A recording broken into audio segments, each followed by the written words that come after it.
Hello everyone. तो केमती अस समस्ते आशा करी समस्त भल थो। तो पिला माने आज आम पढ़ा दशम श्रेणी जीव विज्ञान प्रथम विषय जार नाम है पोषण। ओके तो पिला माने मु तुम मैथमेटिक्स जियोमेट्री तापर साइंस दुईटा पार्ट जोटा कि जीव विज्ञान और भौतिक विज्ञान ये चार्टा सब्जेक्ट मुझे तुम पढ़ेबी। तुम बही रे मैथमेटिक्स थी माने गणित थी बीज गणित तापर ज्यामिति माध्यमिक ज्यामिति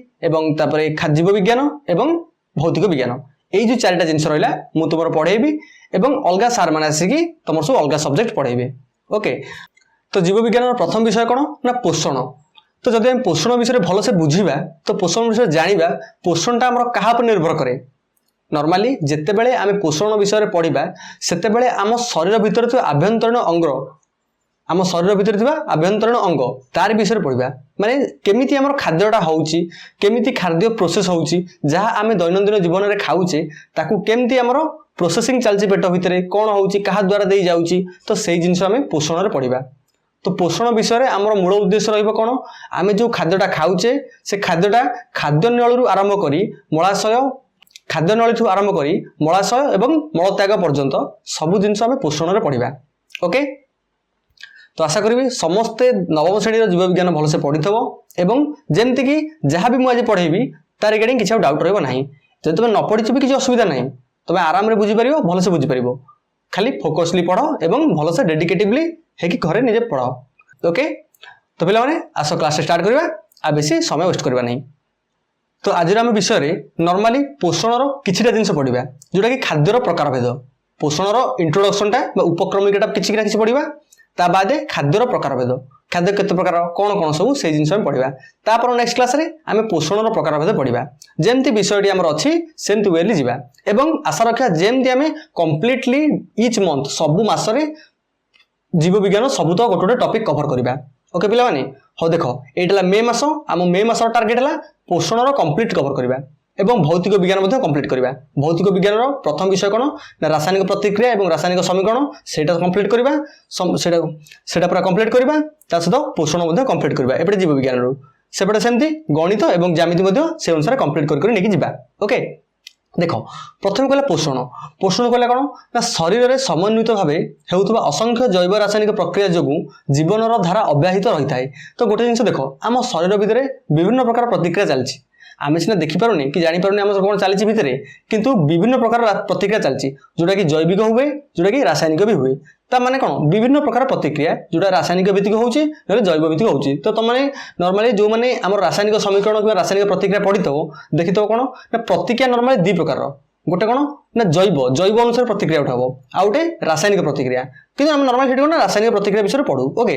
देख से कथा कहूँ आम शरीर भितर कौन ना नॉर्मली जैव रासायनिक प्रक्रिया जो जीवन धारा अब्याहित रही है। तो गोटे मनीष जन्म ठार मृत्यु पर्यंत तार कम्प्लीटली पूरा सबुदिन सबु समय सबु मुहूर्त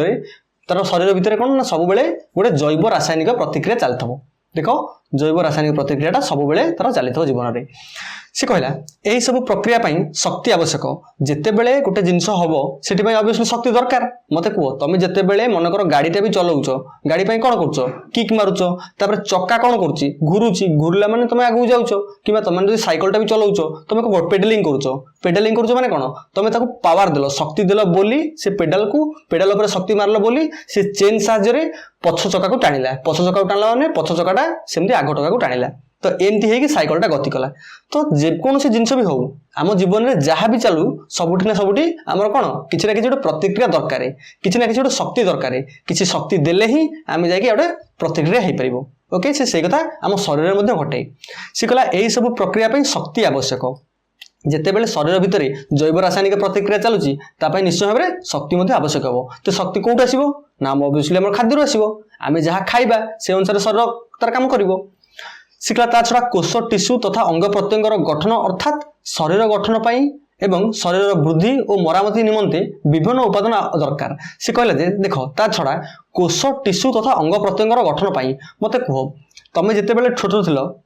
मते कह तमे जितेबेले छोट थिल तामाने कौन तुम हाथ पापुली तुम मुंड तुम चुट्टी तुम नाक आखि सब छोट थिला किंतु आज कौन है से जिनसा तुम जिते बयस बढ़ी बढ़ी चलुच तुम से अनुसार हाथ पापुली आंगुठी आरंभ कर शरीर विभिन्न सबुतक अंग प्रत्यंग बढ़ी चली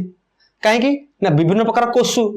कहीं ना कोष गुड़िकर पुनर्गठन होउची तो जहाँ फल कि आम कौन हो आंगुठी मैंने विकसित कर हाथ गुड़िक पापुली एक्सपांड करुच्ची बढ़ुची तो से जिन कौन हो खाद्य खाऊे खाद्य यदि आम पिला न खाऊ था एपर्तले आम कौन ऑब्वियसली आ दुनिया न था मरी सारे तो से आम खाद्यटा खाऊे बोली आज आम एपर्यंत पहुंच पारिचे तो सेमती जेपर्यंत आम खाद्य खाई खाई चलवा से पर्यंत आम आम शरीर गठन चलता शरीर विकसित चलता तो से जिन चलो से कथा कहूँ शरीर गठन पर कोष टिश्यू तथा अंग प्रत्यंगर गठन अर्थात शरीर गठन पर और शरीर बुद्धि और मरामती निमंते विभिन्न उपादान दरकार ओके से उपादान आम कौटू पाइबा खाद्य पाइबा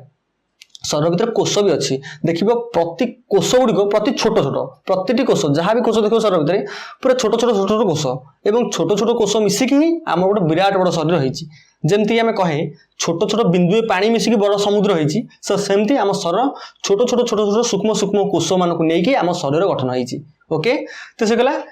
शरीर गठन पर विभिन्न उपादान दरकार जीवर खाद्य ए समस्त चाहिदा पूरण करथाए तो से कहला ये जो जीवर खाद्यटा ये सबुतक चाहिदा पूर्ण करथाए कौन चाहिदा देख कोष टिश्यू एवं अंग प्रत्यंगर गठन पर जो सब उपादान दरकार सेटा कौन गोटे जीवर खाद्य ही पूर्ण करिवो खाद्य छड़ा आउ किसी करिपरिबो नाही ओके खाद्य एवं जल भी कले चलिबो खाद्य पानी ए सब जिंस कौन तार उपादान को भरपूर कर देबो जहाँ फल कि शरीर विकसित होकर बाहरिबो से कहला शक्ति आहरण और उत्पादन संग्रह पोषण जरिया होता है सी कह शक्ति है आहरण आम जिते शक्ति ग्रहण करवा एवं उपादान संग्रह आम शरीर भीतर जो उत्पादन रही संग्रह करवा पोषण जरिया होता है माने न्यूट्रिशन पोषण तार जरिया होता है खाद्य खाइले ही ये जिनटा हम से कथा से कहला तो देख तुम जिते खाई न देखो तुमको दुर्बल लगे कि तुम जो खाद्यटा खाइल तुमको देखो पूरा शक्ति लगे बहुत पावर लगे तुम सबकिछ कम करदेव पढ़िया भी भल लगे खेलिया भी भल लगे तो से खाद्य खाइले ही हम जेपर्यंत आम खाद्य खाइने कौन हम ऑब्वियसली आमको शक्ति लगे आम खेली पारानी कि पढ़ी पारानी आम मस्तिष्क स्थिर रही खाद्य न खाइले देख तो आम हाथ गोड़ सब थईबा लगे दुर्बल दुर्बल लगे तो से खाद्यटा निहाती आवश्यक खाद्य खाइले ही आमको इनस्टांट एनर्जी मिले खाद्य खाइले ही आमको शक्ति आहरण हुए से कथा से कही से कहला सबुज उद्भिद आलोक श्लेषण प्रक्रिया निज खाद्य निज प्रस्तुत करे तो आम जो पोषण आगु पढ़ा पोषण प्रकार भेद तुम जापर स्वभोजी पोषण परभोजी पोषण तो सही आम जापर सबुज उद्भिद को आम स्वभोजी पोषण नहीं जावा कहीं से निज खाद्य निजे प्रस्तुत करे गोटे जिन देख मनीष आम जो सब मनीष मैंने अच्छे आम केतବେଳେ निज खाद्य निजे प्रस्तुत करूने आम कौन निर्भर करुए क्या उद्भिद उपर किंतु उद्भिद कौन क्या निर्भर करुच्ची उद्भिद निजर निजे खाद्य प्रस्तुत करुच्ची तो से कहला सबुज उद्भिद को प्रक्रिया ना आलोक श्लेषण प्रक्रिया निज खाद्य निजे प्रस्तुत करता है आलोक श्लेषण बा फोटोसिंथेसिस ये प्रक्रिया कौन करे निजर खाद्य निजे प्रस्तुत करता है से परिवेश आवश्यक पोषक ग्रहण करता है मत गोटे जिन कथा कह जिते से खाद्य प्रस्तुत कर आवश्यक हम तो से कौन कर से अंगारकाम्ल जल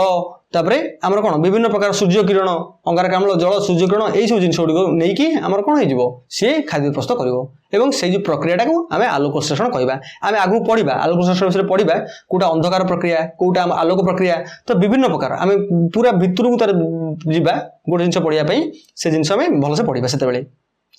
से परिवेश आवश्यक पोषक ग्रहण करता है आमर परिवेश आवश्यक पोषक ग्रहण करी सबुज उद्भिद कौन करे खाद्य प्रस्तुत करता है किंतु प्राणी और अन्य सब जीव खाद्य उद्भिद उपर प्रत्यक्ष व परोक्ष पर निर्भर तो गोटे जिन देख प्रत्यक्ष परोक्ष कहीं लगे प्राणी माने उद्भिद उपर प्रत्यक्ष और परोक्ष भाव निर्भरशील कहीं लगे कहीं देख गोटे छेली गोटे गाई सी डायरेक्टली जाऊँगी गछ खाऊँ डायरेक्टली गले गचर पत्र खाइले तार कौन सी प्रत्यक्ष भाव में निर्भरशील हो गले किंतु मनीष कुकुर कि आमर बाघ भालू देख बाघ भालू देख से कौन उद्भिद को खाइले से खाइले किंतु जो मैंने उद्भिद को खाऊँ खाइले माने गोटे जंगल में हरिणटा उद्भिद खाइला ता माने कौन हरिण प्रत्यक्ष भाव में उद्भिद को खाइला किंतु बाघटा कौन हरिण को जो खाइला से परोक्ष भाव में उद्भिद को खाइला बुझिपारछ माने देख ये सिचुएसन एमती एटा बाघ एटा हरिण एटा आमर उद्भिद तो ये हरिण उद्भिद खाऊँ एवं बाघ हरिण खाऊँ तो बाघ अभ्यसली खाऊँ ना तो से कहूँ सी कह से उद्भिद द्वारा प्रस्तुत और गच्छित पदार्थ को बा अन्य प्राणी को खाद्य रूपे ग्रहण करता से कहूँ से माने कौ माने जीवजंतु माने उद्भिद द्वारा प्रस्तुत गच्छित पदार्थ को उद्भिद द्वारा जहाँ गच्छित होकर अच्छे जमीक फलमूल तापर विभिन्न प्रकार उद्भिद पत्र भी खाती तो विभिन्न प्रकार पत्र खाती ता छड़ा आमर चेर भी खाती तो बहुत जिन अच्छे उद्भिद खाती अन्य प्राणी को खाद्य रूप में ग्रहण करती अन्य प्राणी मैंने खाद्य रूप में ग्रहण करती खाद्य प्राणी को खाद्य रूप में ग्रहण करता खाद्य प्राणी को खाद्य रूपे ग्रहण करथांती खाद्य साधारणतः जटिल अवस्था थाए तो नॉर्मली खाद्यटा जटिल अवस्था थाए मते कह आम जदि डायरेक्टली खाई देउथांते सांगे सांगे मलत्याग कर देउथांते ताले कोन ला आम भावते खाद्यटा सरल आम डायरेक्ट पळैला डायरेक्ट मलत्याग आगे बाहर पड़ला किंतु खाद्यटा कौन होची प्राणी माने जटिल खाद्य खाउछंती माने आमे सब जटिल खाद्य खाउछे ताकू भितर को नौचे तापर पाकस्थली ता काम करूचे यकृत बृहदंत्र बहुत लोग अछंती ता भितरे अग्नाशयटू आरंभ करी माने सब कोन हमर बहुत रस क्षरण करंती खाद्य रे मिसुची एंजाइम बहुत खाद्य मिसुची तो बहुत जिनस हैला परे खाद्यटा कोन जाकि तापरे केतरा रक्त होउची केतरा हमको शक्ति दउची केते जिनस कोष को जाउची केतरा हमर हमर जो अनावश्यक जिनस गुडिको सब हमर आवर्जना आकि बाहरी पडुची मलत्याग आकार रे तो सेई जिनसटा कोन खाद्य रे हमर होउची से कहला खाद्य साधारणतः कोन ना जटिल अवस्था थाए माने कठिन अवस्था थाए सरल नो सांगे सांगे खाइदेले सांगे सांगे मलत्याग गेला सेम नै विभिन्न प्रक्रिया हेकी हमर मलत्याग आकार आसुची जीव शरीर मध्य यह सरल उत्पादन में परिणत हो सबू अंग प्रत्यंग उपलब्ध होता है देख मुझे जहाँ कहली से लिखला कहला जीव शरीर मध्य यह सरल उत्पादन में परिणत हो सबू अंग प्रत्यंग उपलब्ध होता है तापरे सेठारे सरल खाद्यर दहन बा जारण घटी से शक्ति मोचित होता है सी कहूँ जे सेठारे सरल खाद्यर दहन बा जारण घटे कौटी आमर शरीर भितर खाद्यर जारण हुए ऑक्सीडेशन आम जो रासायनिक प्रतिक्रिया और रासायनिक समीकरण पढ़ा से जापर जे ऑक्सीडेशन कौन रिडक्शन कौन आमर जारण विजारण कौन कौटी ऑक्सीजन लूज कर अम्लजान लूज कर माने हरईदेव कौटी अम्लजान पाइब जो अम्लजान हरइब से रिडक्शन हम अम्लजान पाइले से ऑक्सीडेशन हम बा विजारण हम तो से जिनसटा आम पढ़ा आगू सी कहला से शक्ति मोचित होता है शक्ति मोचन एक ध्वंसात्मक प्रक्रिया यहाँ मन रखी शक्ति मोचनटा ये सर्ट क्वेश्चन पड़ो गोटे ध्वंसात्मक प्रक्रिया डिस्ट्रक्टिव कंस्ट्रक्शन डिस्ट्रक्टिव प्रक्रिया गोटे रिएक्शन यहाँ गोटे शक्ति मोचनटा एक ध्वंसात्मक प्रक्रिया यह अपचय रो एक उदाहरण यह हूँ अपचय बा कैटाबोलिज्म एक उदाहरण कौटा शक्ति मोचनटा ओके मन रखते बेटा सिला सही परी खाद्य शरीर गठन आदि आवश्यक उत्पादन सृष्टि होगा एक गठनमूलक प्रक्रिया देख कौटा ध्वंसात्मक कौटा गठनमूलक भलसे मन रख सी कहला शक्ति मोचनटा आमर कौन ध्वंसात्मक प्रक्रिया तापर खाद्य शरीर गठन आवश्यक उत्पादन सृष्टि होगा जोड़ा सृष्टि हम सीटा ऑब्वियसली गठनमूलक हो तो सृष्टि हम कौन खाद्य शरीर गठन जो उपादान आवश्यक हो जाए जो उपादान सृष्टि हुए ताको हम कौन कहबा गठनमूलक प्रक्रिया शक्ति मोचनटा को ध्वंसात्मक कारण शक्ति लागिला ध्वंस होला शक्ति किंतु एटी कौन है आम गठन जिन कला कंस्ट्रक्ट कला तो से कौन है गठनमूलक प्रतिक्रिया आम प्रक्रिया या चय बोली कहुए तो देख यहाँ चय से अपचय चय माने ग्रहण कले अपचय माने हरई बसले तो जो यही दुटा प्रक्रिया हो चय युक्त अपचय ताले कौन है चयापचय हो देखी दियो सी कहला चय और अपचयर समाहार हो चयापचय से कथा से कहला कौटी डिस्ट्रक्शन होउची बा ध्वंस होउची कौटी आमर कंस्ट्रक्शन होउची बा गठन होउची से जिनस मन रख जोटी कंस्ट्रक्ट होउची बा गठन होउची ताको हमें चय कहले जोटी ध्वंस होउची बा डिस्ट्रक्शन होउची ताको हमें अपचय कहले ताले दीटा को मिसिकी चयापचय हो गला बा मेटाबॉलिज्म सिगला यह जीव शरीर में सब बेले चलता है आमर अनबरत चलता है मनुष्य शरीर में सब बेले चलता है सुतरां जीवन को सक्रिय जीव को सक्रिय और जीवंत रखिबारे यह महत्वपूर्ण भूमिका रही खाद्यटा बुझीपार केते महत्व आम जीवन रही तो जो मैंने बापा माँ कथा शुणिकी खाद्य खाऊन से माने समस्ते खाद्य खाया आरंभ कर जिते बापा मैंने कहते कि पुओ यहाँ खाईदे कि झील यहाँ खाईदे तुम खाइब कहीं शरीर गठन आमको निहाती आवश्यक खाद्य खाद्य निहाती आवश्यक जेकोसी खाद्य हो खाओ किंतु किसी समय माने बैड हैबिट को छाड़ी जमती कि आमर फास्ट फूड ए जिन को छाड़ी तुम नॉर्मली आम घर खाद्य खाओ सेटा आम शरीर को बहुत एनर्जेटिक फील कर शक्ति दब देखी पार्थ मेटाबॉलिज्म हो चयापचय चली तो सब जिन आमर कौन खाद्य दब तो सुस्थ खाद्य खाइले आम शरीर सब सुस्थ रहा मेडिकल को जा आवश्यक ना ओके ए स्पष्ट हुए बंची रही जीवर खाद्य आवश्यक होता है तो से आम कौन स्पष्ट होइले बंची रही गोटे मनीष बंचापी खाद्य निहाती आवश्यक ओके हौ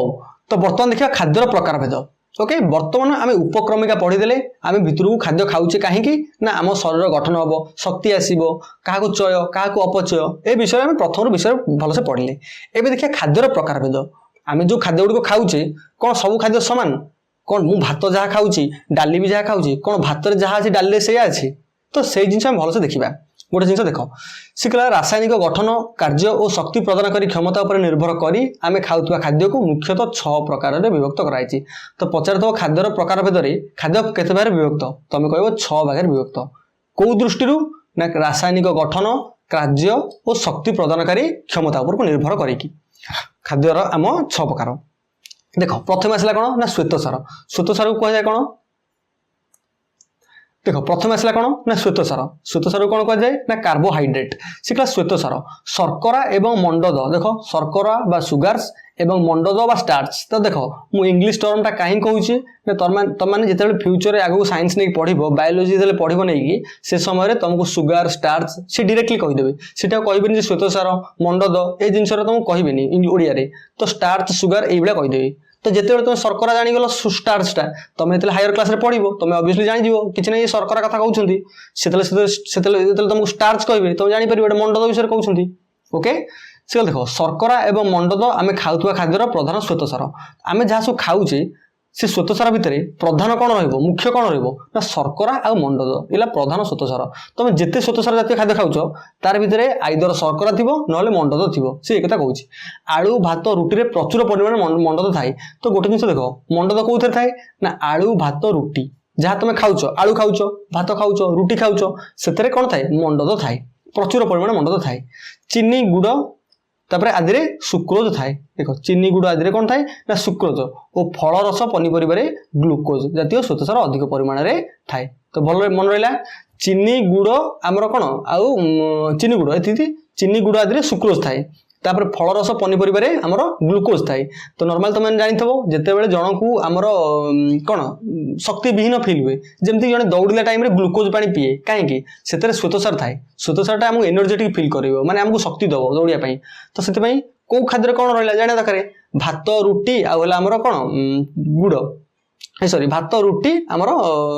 आलू आलू भात रुटी मत कह एथरे कौन अच्छी मंडद अच्छी कौन जितेबले आमर रेस हुए दौड़ा हुए सेठी क्या दि जाए कि चीनी गुड़ ए पानी दि जाए कि दि जाए कहीं सुक्रोज अच्छी सुक्रोज आमको शक्ति दबनी ग्लुकोजटा शक्ति दब। तो ग्लुकोज कौन अच्छी ना देख आमर फल रस जे दौड़ से फल रस पीब एनर्जेटिक फील हम। तापर पनीपरिया माने सब पनीपरिया नुह विभिन्न प्रकार पनीपरिया सब आमर अच्छी कौन ग्लुकोज। तो से जिनटा से कहला से कहला श्वेतसार आम सहजरे शक्ति आहरण करथाउ। तो बुझिपाल शक्तिटा किए दिए श्वेतसार। श्वेतसार आम सहजरे शक्ति आहरण करिथाउ। ग्लुकोज बा ग्लुकोज को कहुए कौन ना C6H12O6 रे रही कार्बन उद्जान एवं अम्लजान। देखी पार तो सीरेला कार्बन ये हाइड्रोजन बा उद्जान और ऑक्सीजन बा अम्लजान। से कहला ग्लुकोज रे आमर कार्बन अच्छी हाइड्रोजन अच्छी आमर ऑक्सीजन भी अच्छी कार्बन उद्जान अम्लजान मन रखिद भाया। तापर उद्जान एवं अम्लजान कोशीय शोषण बेले ग्लुकोज जारण फल अंगारकाम्ल और जल सृष्टि होगा सह शक्ति निर्गत होता है। सी कहला कोशीय शोषण बेले जितेबले आमर कोशीय शोषण हुए से समय ग्लुकोज जारण फल अंगारकाम्ल एवं जल सृष्टि होगा सह निर्गत होता है। जल सृष्टि होगा सह शक्ति निर्गत होता है। शक्ति निर्भर आम निर्गत हम ऑब्वियसली कारण श्वेतसार जलटा सृष्टि हो शक्ति निर्गत हम। सी कहला 1 ग्राम श्वेतसार प्राय 16 किलोजूल शक्ति निर्गत होता है। तो देखिपार यहाँ मन रख सर्ट क्वेश्चन गोटे ग्राम आमर गोटे ग्राम श्वेतसार 16 किलोजूल शक्ति निर्गत होता है। तो जिते तुम खाइब मन कर जन 10 ग्राम खाइला 10 ग्राम आमर खाइला कौन श्वेतसार से ऑब्वियसली केते हम 1 ग्राम 16 किलोजूल होची 10 ग्राम 160 किलोजूल एतिकी परिमाण कौन हम शक्ति निर्गत हम। ओके तो से जिते जिते अधिक परिमाण तुम श्वेतसार खाइब से तुमको एनर्जेटिक लगे शक्ति फील हम। ओके हाउ तो आशा करी आज वीडियो समस्त भल से बुझीपार। तो नेक्स्ट टाइम पढ़ा कौन ना पुष्टिसार स्नेहसार तापर देख नेक्स्ट पढ़ा कौन ना पुष्टिसार स्नेहसार धातुसार विटामिन एवं जल। ओके ये नेक्स्ट क्लास रे पढ़ा किंतु आज एतिकी जेहेतु ये थियोरिटिकल बेसिस पेपर गुड़िक थियोरिकल बेसिस आम सब्जेक्ट गुड़िक से आम धीरे धीरे जाटा बेस्ट रही जब धीरे धीरे गले आम जापर आम एकाथरे पढ़दे आम मन रखा कष्ट हम से धीरे धीरे गले आम इजिली मन रखिपर। तो आशा करी आज वीडियो समस्त भल से बुझीपार जदि भी किसी डाउट रोचे मत कमेंट सेक्शन जनाओ और टेलीग्राम ग्रुप रे जॉइन होगी जन पार। टेलीग्राम ग्रुप रो लिंकटा डिस्क्रिप्शन में दे देछि सेठी जाइए जॉइन हो नब। ओके तो आसुछि धन्यवाद।